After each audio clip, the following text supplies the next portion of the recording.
안녕하세요. 뉴스와 사람들입니다. 유시민 작가가 알릴레오 북스로 돌아옵니다. 아마도 뒷목 잡을 세력들만을 뜻한데 최근 유시민 작가의 민주당 내부에 대한 강력한 비판, 이른바 미친 공치모에서 ABC론까지 발작하는 세력들이 곳곳에서 등장하는데 유명 정치 패북러 빅조이는 다음과 같이 밝혔습니다.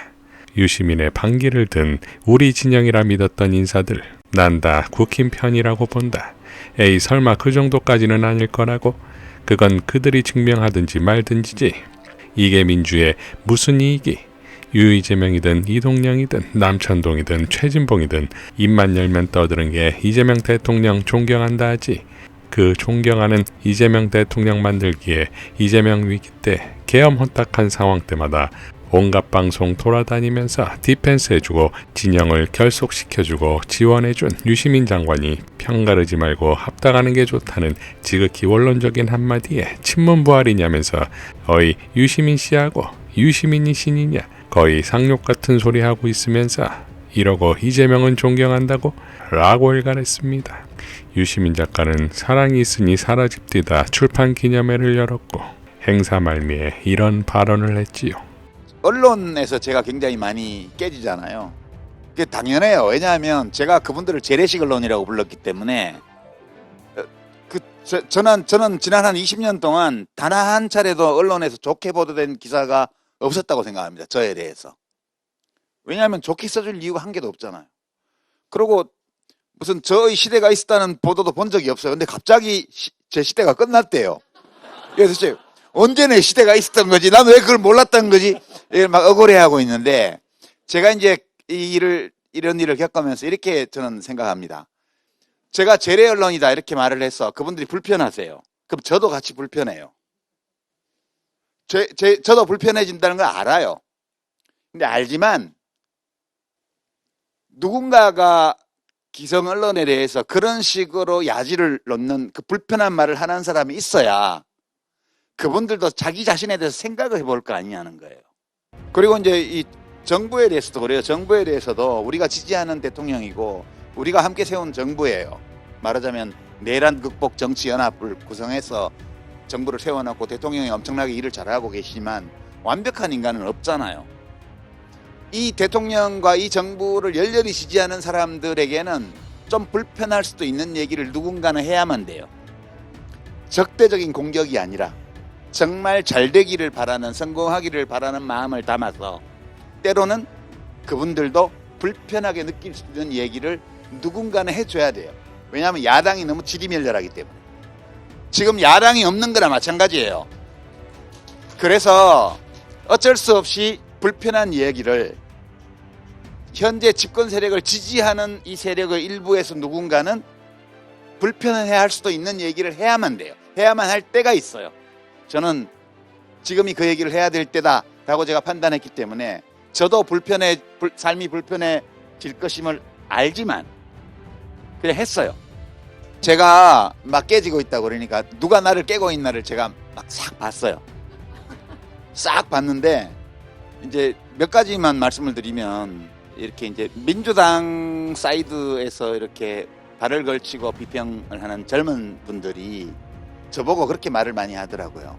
좀 이제 여권의 원로로서 싸움 나면 좀 어이 이러면서 말리고 이렇게 해야지 왜 이제 알만한 사람이 문제를 일으키냐고 이렇게 이제 평가를 많이 하더라고요. 저는 그분들이 한 번도 저를 자기 진영의 원로로 보면서 말한 걸 들은 적이 없어요. 우선 예전에 다른 이슈로 비평을 할 때 단 한 번도 저를 그런 존재로 간주하고 혹은 추정하면서 이야기한 걸 본 적도 없고요. 그분들의 말을 듣고 있으면 그분들이 한 5선 의원 되는 것 같아요.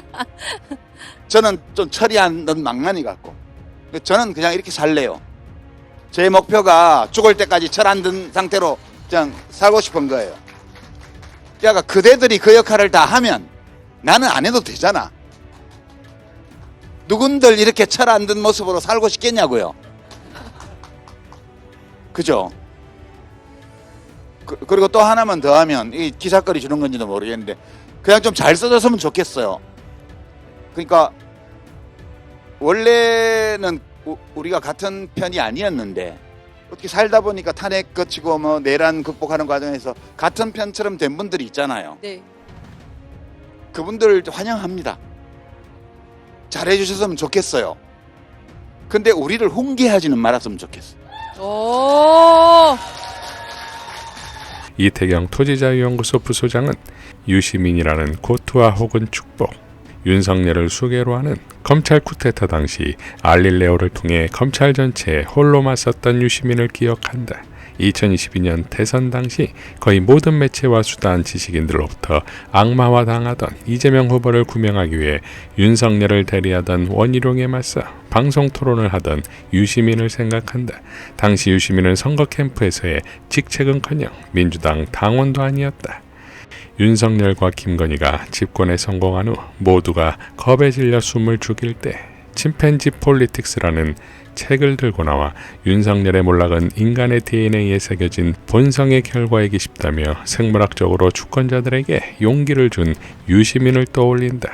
12.3 내란의 밤에 민간인으로서는 드물게 체포명단에 올랐던 유시민을 생각하고 헤아릴 수 없는 많은 고비의 순간마다 등장해 고비들의 본질과 성격을 석연히 설명하며 진위 쿠데타의 특성상 가담자가 많아 진압이 더디고 어렵겠지만 결국에는 주권자의 뜻대로 될 것이라고 희망을 조직하던 유시민을 상기한다.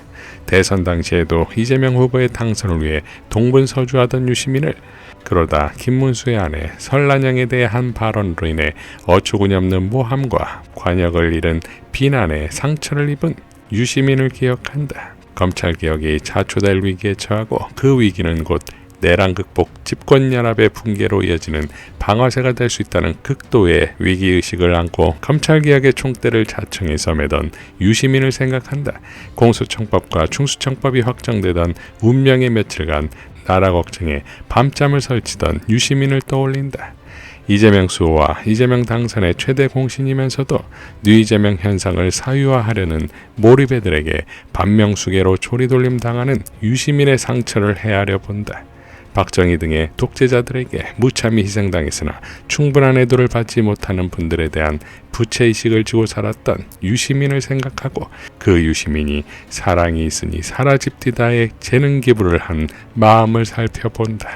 지난 2023년 9월 21일 정당사에 다시는 없을 자당의 당대표를 검찰에 넘겨버리는 이재명 대표 체포동의안이 국회에서 가결되어 민주시민이 분노와 두려움에 휩싸였을 때 다음 날인 22일 유시민 작가는 다음과 같이 발언합니다.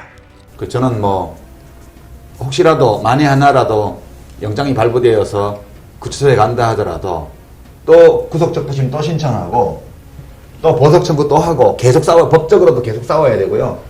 그리고 당대표직도 내려놓으면 안 된다고 생각해요. 옥중 출마도 하고요. 옥중 결재도 하고요. 이건 기싸움이에요. 기본적으로. 정청래 최고위원이 다음 공천장은 이재명 당대표 명의로 나갈 거다 이렇게 말을 했던데 그게 그 사인이라고 보고요. 그냥 굳세어라 제명아 그냥. 자, 민주주의에 대한 의리, 민주시민에 대한 의리, 민주 열사들에 대한 의리, 이재명에 대한 의리, 그리고 철들지 않겠다는 자신에 대한 의리까지 이것이 저들은 죽었다 깨도 지키지 못할 유시민의 의리입니다. 이상 뉴스와 사람들이었습니다. 시청해 주셔서 감사드립니다.